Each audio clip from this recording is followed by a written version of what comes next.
Okay, I guess we can get started.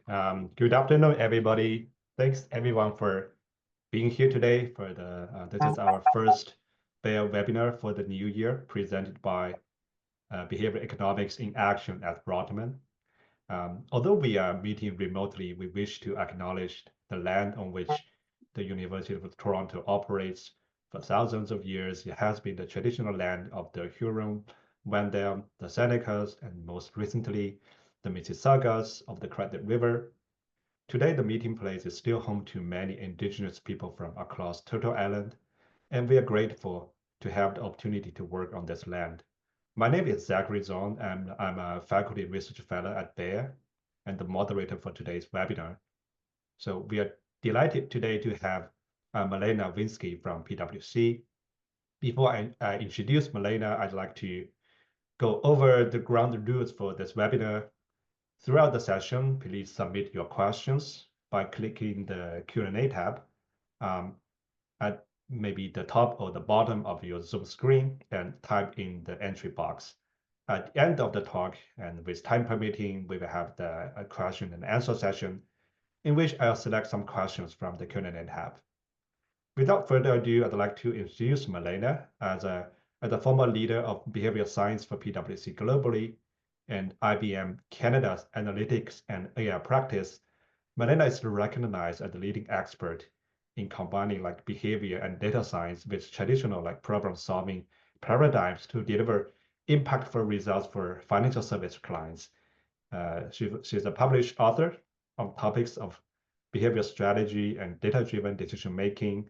Melaina holds a master and a PhD in cognitive neuroscience and is recipient of the top 40 under 40 Innovation Award with the Analytics Insights magazine. In her current role as a partner with PwC's business model reinvention team, Melaina brings the brightest mind from the team's strategy, technology, data, and experience practices to help clients evolve their business models to generate sustainable revenue amid a constellation of mega-trend headwinds, the least of which you have seen in the last 3 weeks, which feels more like 3 months. So thank you, Melaina, for being here today, and please take it away. Thank you. Oh, hold on. There we go. How's that, guys? Much better? Okay, great. So hi, everybody. Thanks so much for having me, Bear. It actually feels a little nostalgic to be back. We go a long way back with Bear, and it just feels really nice to be back as a part of this webinar series. So thank you so much for having me. And thank you, Zach, for that very kind introduction. I was actually going to do a quick introduction for you guys in general, although I think he gave you a really good background of me.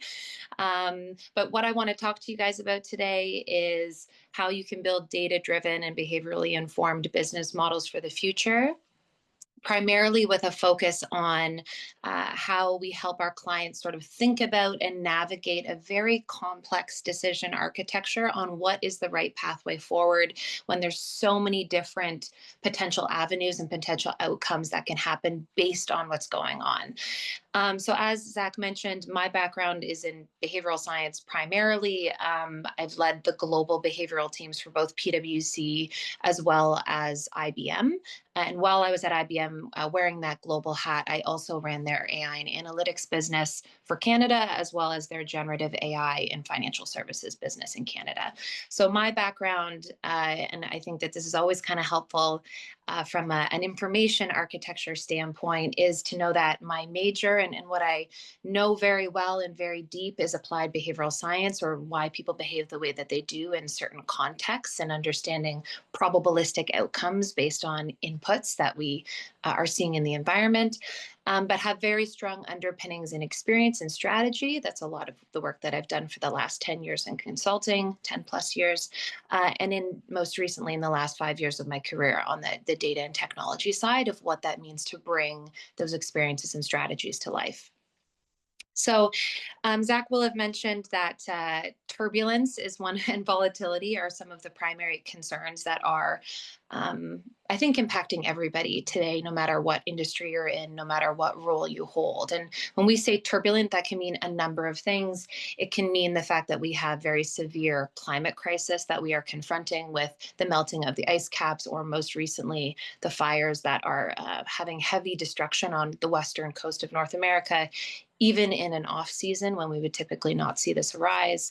We're seeing very heavy destruction of our systems as well through geopolitical tensions, multiple wars that are raging in Europe, the Middle East, as well in Africa. This is leading to mass migrations of people, and anytime there's mass flows of people, we have a fracturing of society and what people think is right and what is wrong. And we're seeing some very significant trends towards that fracturing towards the right end of the political spectrum and a more nationalist point of view. So a deconstruction or an unbundling of the globalization trend that we've seen dominate the markets for, the last 40, 50, 60 years. We're also obviously seeing a new face in the White House that has a certain perspective on trade. And so the notion of trade and tariff disruptions, what that means for our supply chains and our ability to move goods and services around the world at an affordable price, is somewhat tenuous at the moment. And that is impacting us in our day-to-day and our ability to afford goods. While this is all happening, it's also underpinned by very quickly moving or accelerating changes in technology that are not only disrupting, generally how we live, but also is being disrupted on almost seems like a weekly basis. I think all of us kind of now have a part-time job of trying to keep up with what the technology trends are. And I think that's a very big task for us all to try and stay on top of. But the changes in technology have very real implications for how we work and who we work with. It changes the way that we think about a business and what is possible from an entrepreneurial or a revenue generation standpoint. It changes the way that we're interacting with organizations and distribution life cycles in different sectors that maybe wouldn't have thought about it otherwise. It's also changing the way that we shop, where we shop, and the kind of products that we buy, dependent on what we can afford and what we cannot afford. Both of those trends are predictive of different purchasing patterns. It's also changing the type of goods that we buy, and this broader trend, at least in North America and Europe, to try and do more with less. And as a result, we are seeing a very large impact on the average duration or life cycle or lifeline of a company. So since the 1980s, we've seen a decrease of about 50% of the average lifespan of an organization, from 37 years down to 17 years. And so this is an incredibly challenging time for us generally as citizens of society, but it's also a very challenging time for those who are sitting around the business or the boardroom, of any size, to make decisions about what this means for their pathway forward. And every year at PwC, we have something called the annual CEO survey, where we talk to thousands of CEOs around the world. We talk to about 300 or so in Canada across a multitude of different sectors. And what we are talking about in terms of this constellation of concerns, we are seeing very much mirrored in the way that CEOs are concerned. So even in the last 2 years, we've seen a rise of CEOs that are concerned about the long-term viability of their business, going from just a quarter to over a third in just a 2-year time span. And I should say this data was collected before Trump was elected, although there were obvious predictions that that might happen. So the data, I can't say is entirely controlled for Trump not being there, because there would be some infusion of that in the data from a perception standpoint. The good news is that over half of Canadian CEOs are taking at least one action to reinvent their business models. The top 5 reinvention tactics you'll see here: developing innovative products or services, targeting a new customer base, collaborating with other organizations to create stronger ecosystem plays, implementing new pricing models, or targeting new routes to market. But what's challenging for Canadian CEOs is that for the being innovative around new products and services or targeting new routes to market, we are falling well below the global benchmark of other CEOs. So we have a bit of a productivity slump, which I think all of us are quite aware of. And what has been increasingly more obvious to us now is the fact that we have a limited distribution channel to get goods and services to the market. We obviously have a predominant pathway in which that happens, but there are there's a requirement for us to expand. We are seeing, however, which is really good, a third of CEOs saying that they've started competing in new sectors. And this is sort of an indication that CEOs are more open to challenge the traditional notion of what a sector really means. And in March, out of the global sort of thought leadership group that we have at PwC, we'll be launching some really exciting research around how this macro trend of deconstruction of sectors really what it means for organizations and how they bring their value propositions to market and how they conceptualize their business models. And so maybe for everybody who's attended today, when the research does come out, I can provide that link to bear so you guys can all read it. It's incredible and have had the opportunity. So just to sort of level set everybody, I've already said this term a number of times in the presentation so far, the concept of a business model. I obviously sit in the business model reinvention team within PwC, but a business model is the rationale for how an organization creates, delivers, and captures value. And so when we think about organizations that have been really, really good at reinventing their business models, there's a few that obviously come to mind. You've got Netflix. I think all of us probably engage with it, at least on a weekly basis. It went from being a usage-based DVD direct mail model to a subscription-based streaming model. You've got Amazon, which moved from a bookstore digital direct model through to a broader ecosystem platform provider. And honestly, when I was thinking about how to label their current business model, I felt like beast mode was actually the only real term that could be used, just because they've done such an incredible job of moving up and down the value chain, of taking their core assets and extrapolating those into different platform plays for their ecosystem. Very nimble, very sleek, very sophisticated in their ability to reinvent. You've also got other organizations like Stripe, which is now known as Block, which started off as a payments provider, and now it's a full-on financial services firm for small to medium businesses, and organizations like Fujifilm, who started off as a photography film. I actually have one, and my son and I were taking Polaroid Fujifilm pictures last night, which is kind of funny, but they have become a full-scale advanced technology provider. They diversified into healthcare, graphic systems, optical devices, digital imaging, and they leveraged their expertise in chemicals and materials to expand into pharmaceuticals and cosmetics. So have really become a back-end, mid-office player on various advanced technology sectors. So what defines these organizations that are able to reinvent their reinvent their business models really strongly? One is they invest in growth systems that drive both short and long-term growth. The second is they create very highly specific blueprints that detail how capabilities will grow and integrate over time to drive value, which is a very hard exercise, but if you've got some good protocols in place, can be a little bit easier. And the third is that they create cross-functional operating models that orient around outcomes and getting the right people around the right tables. And so obviously less siloed of an organization. And this sounds very easy in practice, but in reality, these are very tough decisions to make. And companies' performance, and when we talk about performance, this is really capital P, the ability to perform in the market, expand of market share. Their performance is predicted by decision-making effectiveness. And I think that's where the fun around being a behavioral science geek kind of mirrors or meshes with the ability to do some really good strategy work.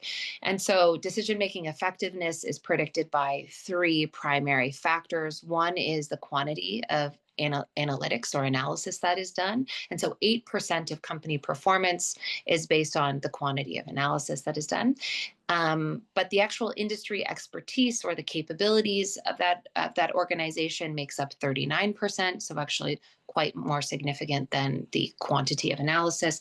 But perhaps what's really interesting is that over 50% of the predictive utility of a decision on company performance is based on the quality of the process that they have to exploit those analyses and to reach decisions. So whereas both quantitative analysis and decision-making processes are critical for performance of a company, process is actually more important by a factor of 2.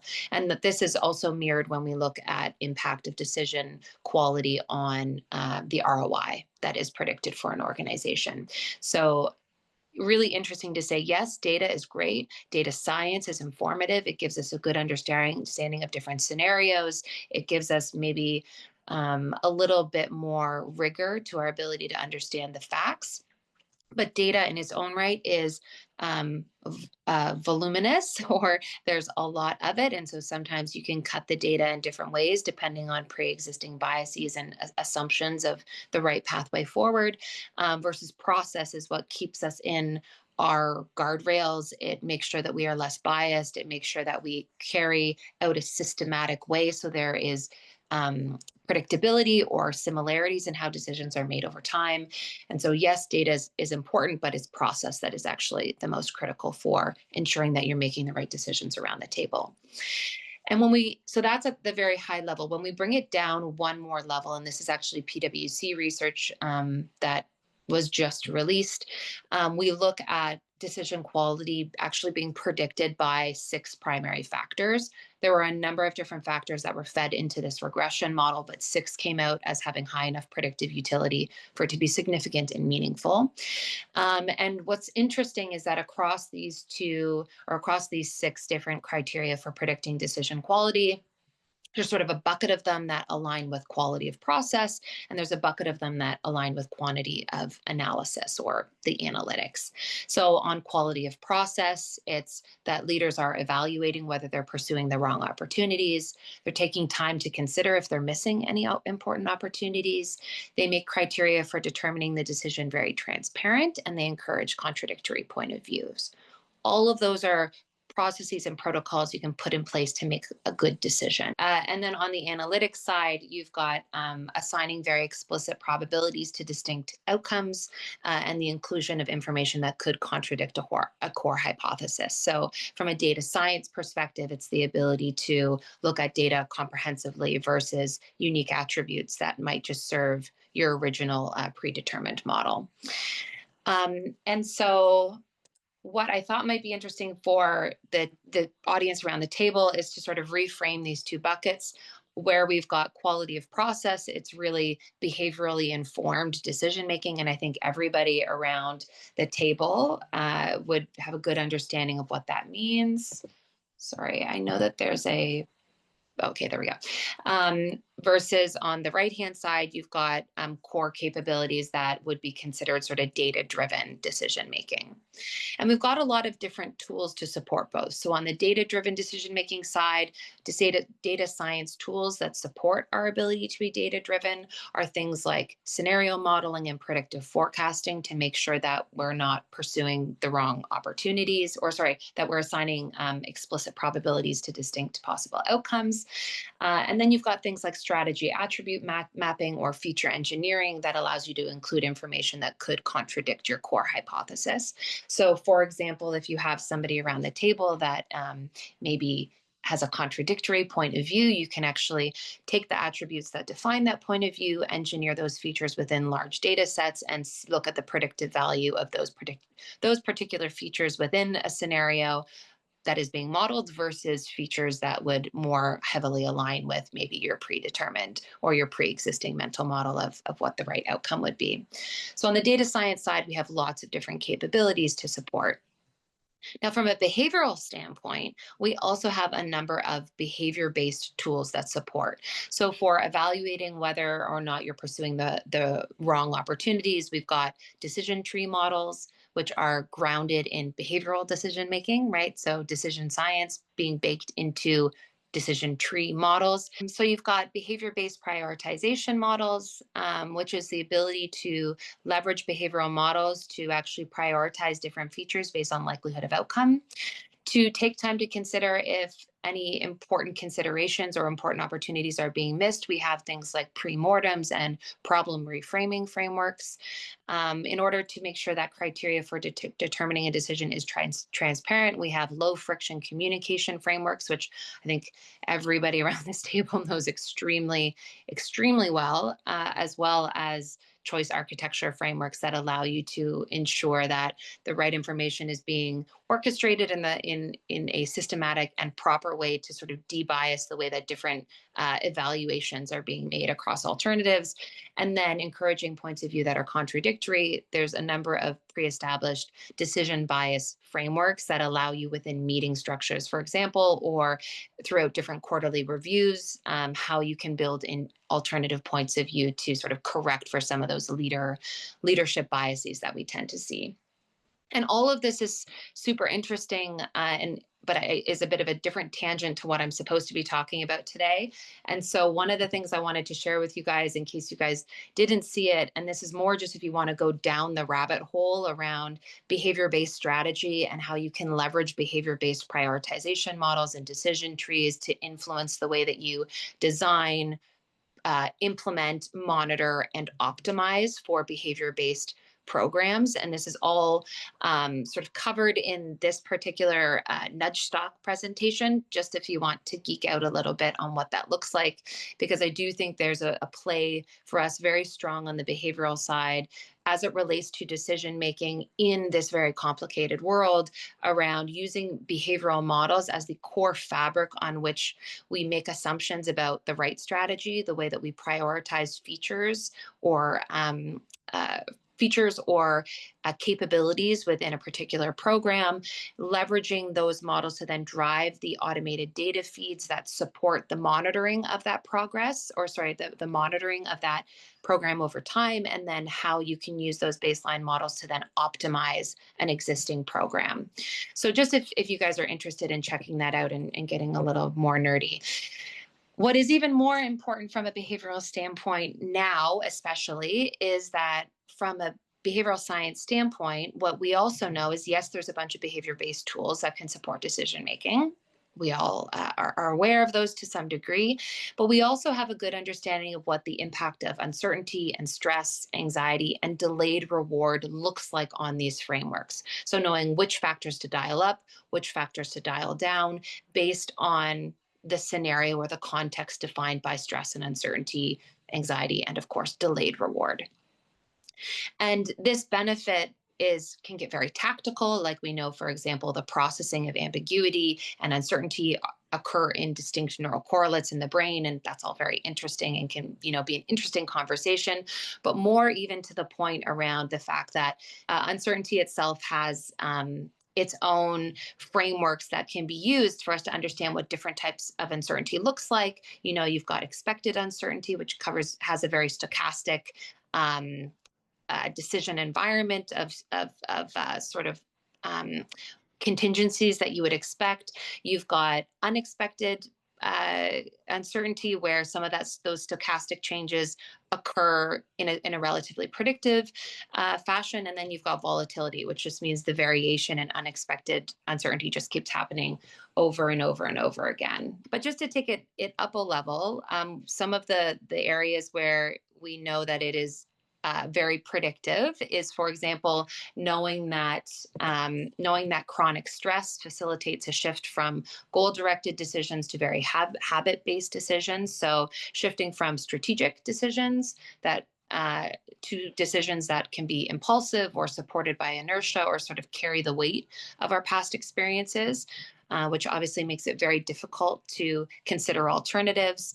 We also know that chronic stress under conditions of uncertainty can impede cognitive flexibility. So the ability to think about different outcomes based on the same inputs, the ability to think about alternative mental models of the world, and a strong focus on sort of executing the business model of today versus thinking about the fact that business models can actually be perishable.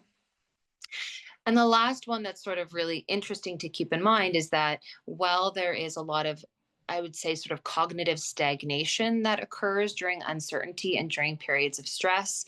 That learning is in fact enhanced when you have uncertainty, and alternative outcomes have to be explored.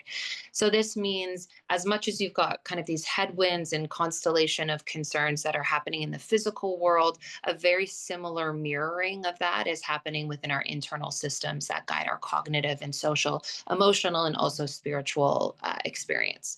So a lot for us to work with from a behavioral standpoint around the process and the quality of decisions that allow then, of course, our clients and the people that we work with within our organizations to navigate an increasingly complex world. So how do we actually do that with our clients? We break it down into two sort of steps. The first is understanding how a company makes decisions today about the future of their business. And the second is breaking down some of the mental rigidity that might get in the way for optimizing for the future. So in terms of understanding how the company is making decisions today about the future of the business, there's two actions. One is mapping the current business model, and the second is mapping spend and investment relative to revenue generation. So for those of you around the table, I know that these series tend to focus quite heavily on the current business, or sorry, the behavioral side of things. Going into behavioral frameworks, the ability to understand how different behavioral theories might be impacting products and service and experience design.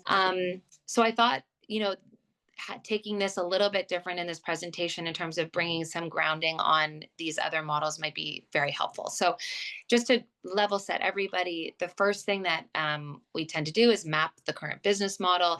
Business model is based on 9 primary pillars that define how an organization builds and delivers its services to the market. So starting off with the value proposition, obviously as the core in which organizations are able to compete in the market. You then have the partnerships and ecosystem alliances, the core activities and resources that support the build and launch of that value proposition to the market, and the cost structure that supports the operationalization of those capabilities to get the value proposition to market. On the right-hand side, you see the channels and the relationships that allow you to drive the value proposition to the customer segments in the market, whereby the purchases of those goods and services drive the revenue streams that then keep the organization afloat. So the first step is to sort of map the lay of the land and understand the current business model.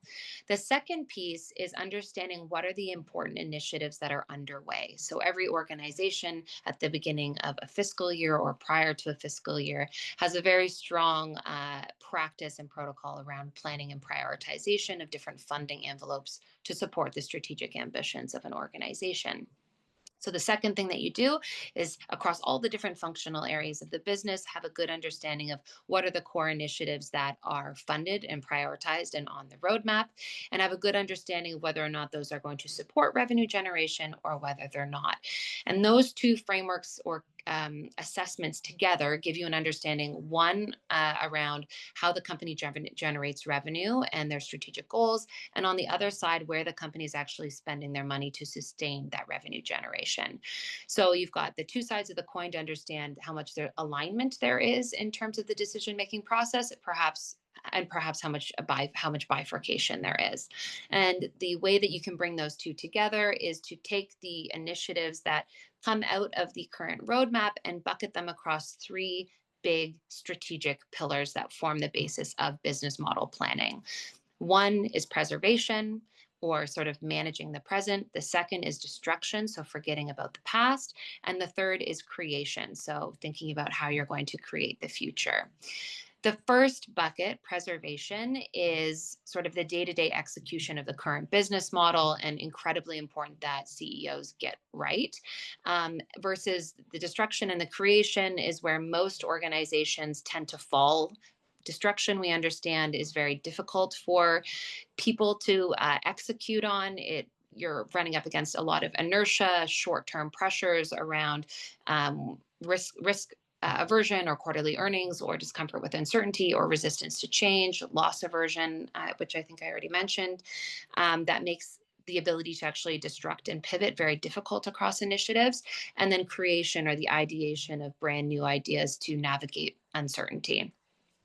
But by doing this first section of understanding how the organization makes decisions, you can see the variation in how the initiatives are currently sort of clustering across these three strategic pillars. And it gives you a good understanding of whether or not the organization is teed up to succeed in how much they're reinventing or rethinking their business models for the future. And so that allows us to then, of course, evaluate whether or not the organization is pursuing the wrong opportunities. The second phase is to actually break the mental rigidity to optimize for the future. And the way that we do this is by mapping the forces and trends, ideating emerging business models, and then modeling the scenarios.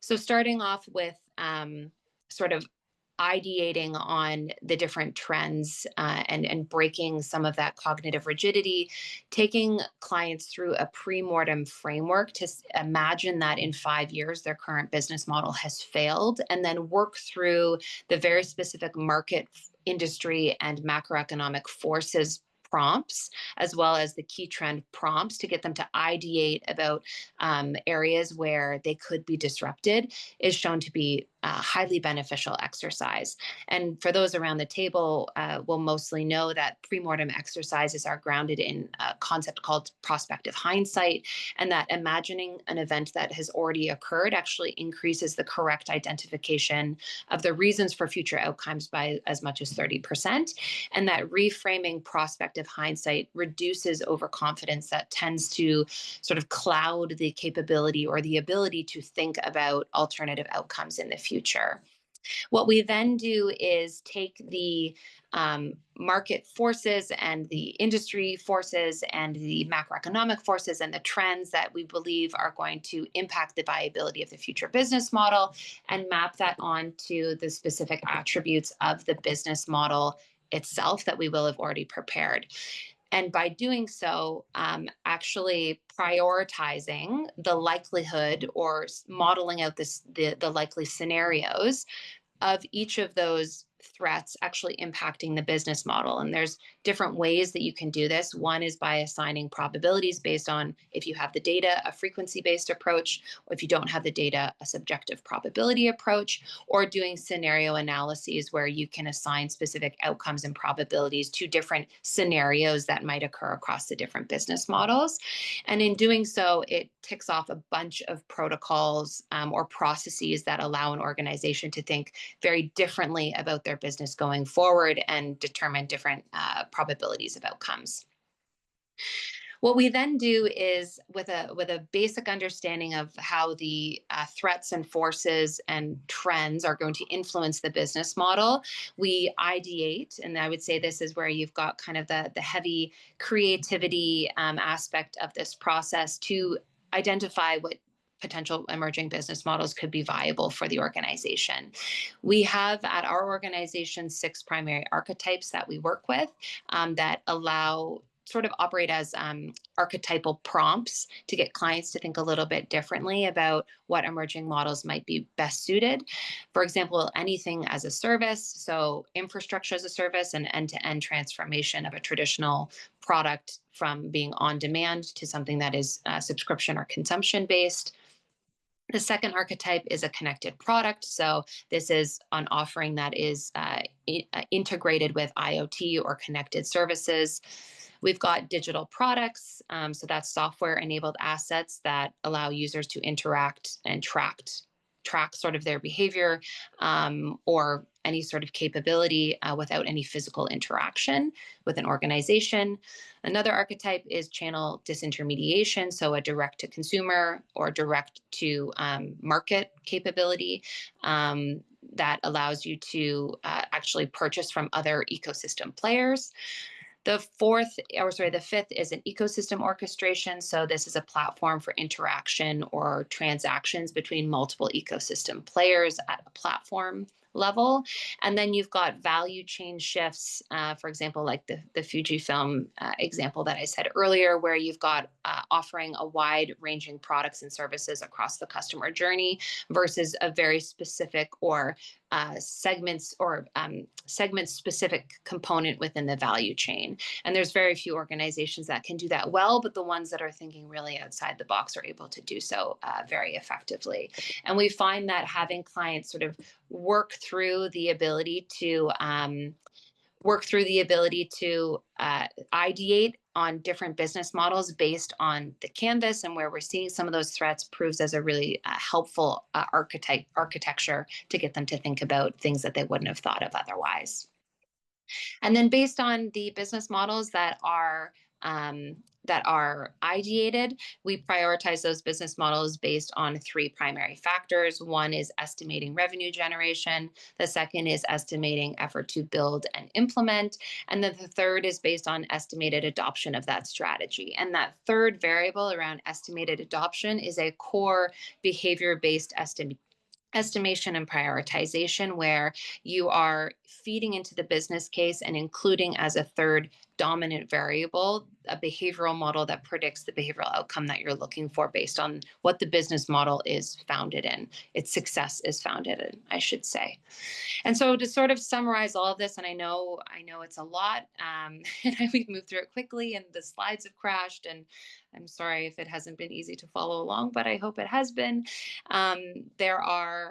The most important aspect for our clients right now and organizations right now is making really, really good decisions and having a good process around how they make good decisions, given all of the uncertainty that's going on in the world and the ability to triangulate and calibrate against different potential outcomes that could influence their business. And that we do that through a very structured process around understanding how a company is making decisions today about the future of their business and sort of breaking that mental rigidity that they have around optimizing for the future. And in doing so, it allows clients to think about a reinvented business model as one that creates, delivers, and captures very sustainable value over time. And with that, I think I was supposed to stop at 45 minutes. So maybe this will be a good opportunity for us to open up to questions. And I'll just stop sharing because I think clearly there's an issue going on with my laptop there. Yeah, I guess now we are open to any questions. I got one pretty easy one for you, which is, can you share the link for the nudge stock? Yeah. You present the QR code. Maybe you can type the link. So maybe we'll ask our staff, what can we do to share the link? Yeah, I guess to open up, let's start with the timing issue. You already shared the timing, like from the survey. CEOs, they are anxious, right? They are worried about their long-term viability. Why do you think that this now is in particular is a critical time for us, everybody, right? For the leaders in particular, to think about how can we better use behavioral science to in the process of business model reinvention? Well, I think everybody around the table knows that behavioral science has a number of unique attributes that bring a valuable lens around the table, right? There's one around our ability to very much understand some of the biases or the sort of the barriers that we might run into in terms of making good decisions, right? Just at a standard level. And I think a lot of, a predominant amount of work that is done in the consulting space around behavioral science is really around how do you create and architect experiences that create a certain outcome, whether that's decision-making or a product or a service for an end customer. But where I think behavioral science, in terms of shifting up the value stream here, and this is why in the presentation, I kind of tried to weave it in versus focusing on very specific frameworks within behavioral, because I think most people around the table would know, is that behavioral frameworks are very good at providing us with guardrails to understand what are strong assumptions around likelihoods of an outcome. And I see it used a little bit less on that strategic standpoint in the day-to-day with clients, or in kind of the thought leadership that is published. Although I think we are moving there, where just having a good understanding of the core behavioral models that support a specific business outcome can give you a really strong ability to calibrate against assumptions and more properly prioritize against a systematic set of Mm. features.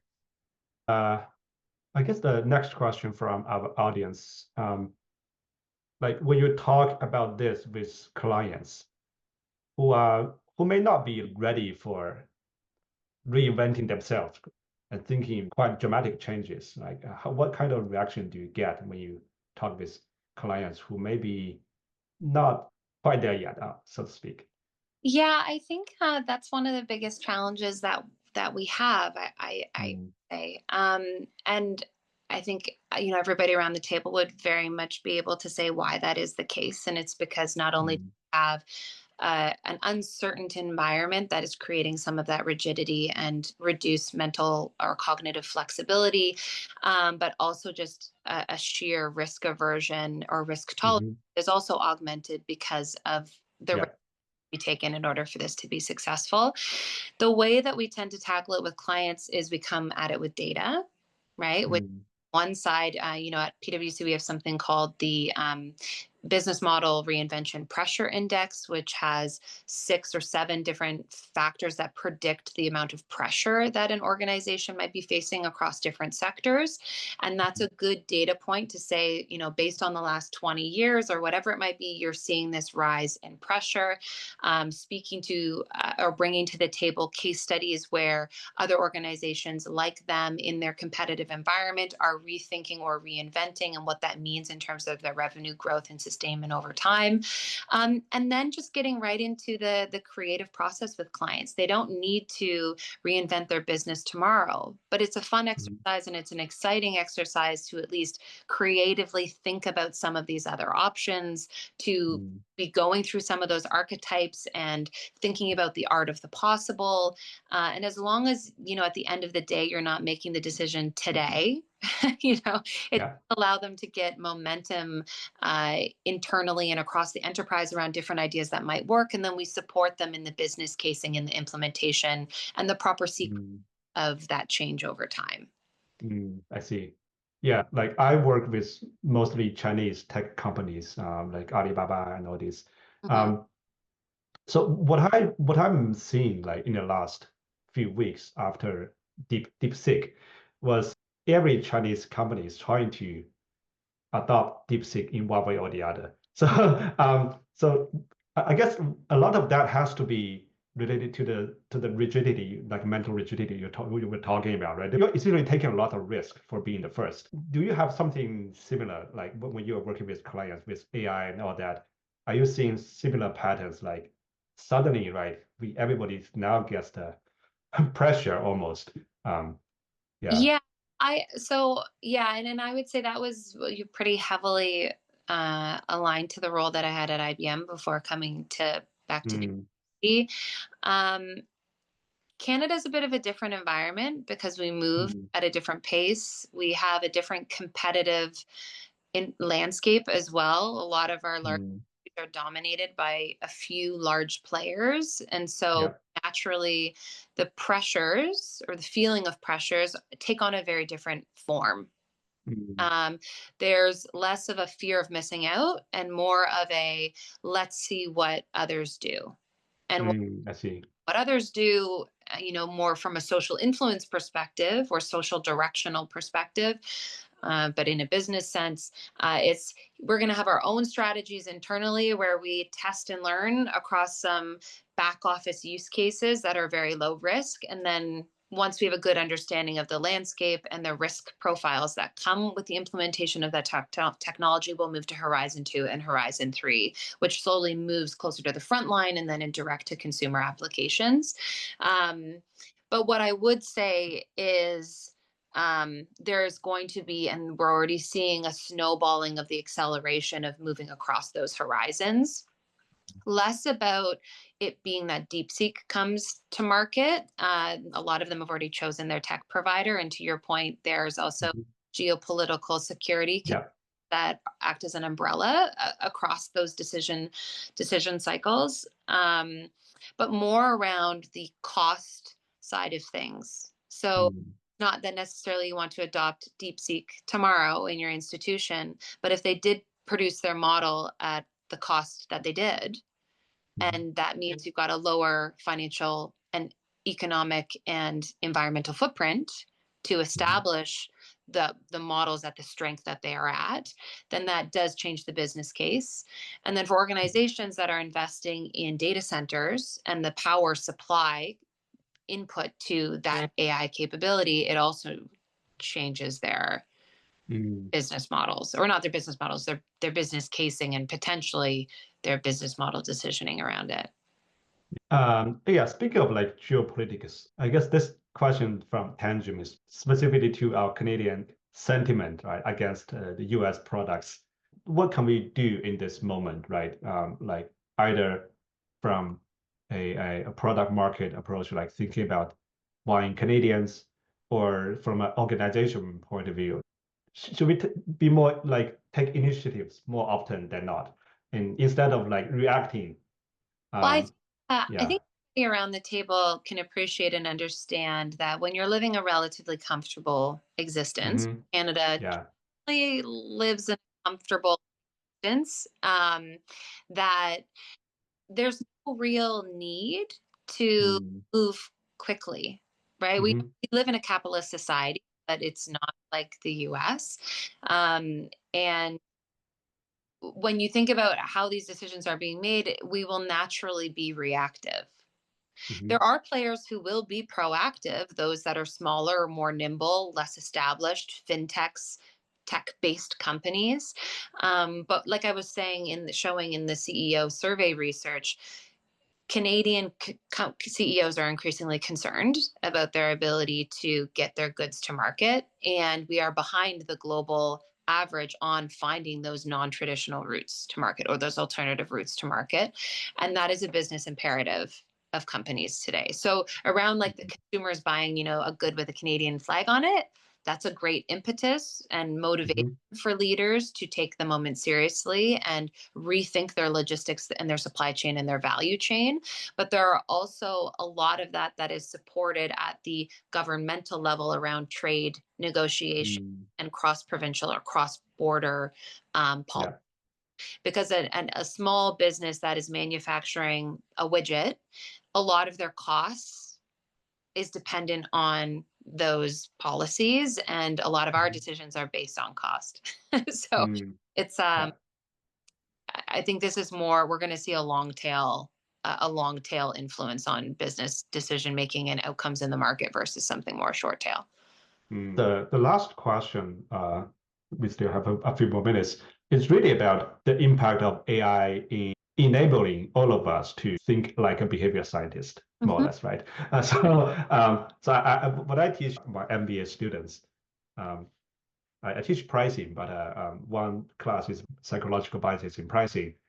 And um, what's new I did in this year was I actually test that ChatGPT knows each of the psychological biases, right? And it seems like it nails that. It nails every well-known, well-established psychological bias.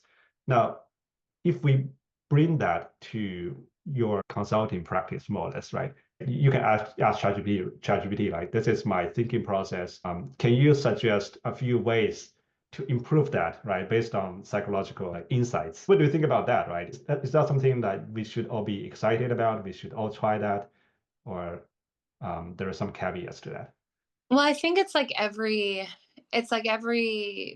specialization. Yes, Mm. AI is going to disrupt the ability for the average capability to rise, but Hmm. all rise with the tide, right? And Yeah. those who do well are those who use AI in their ability to be an even better behavioral scientist.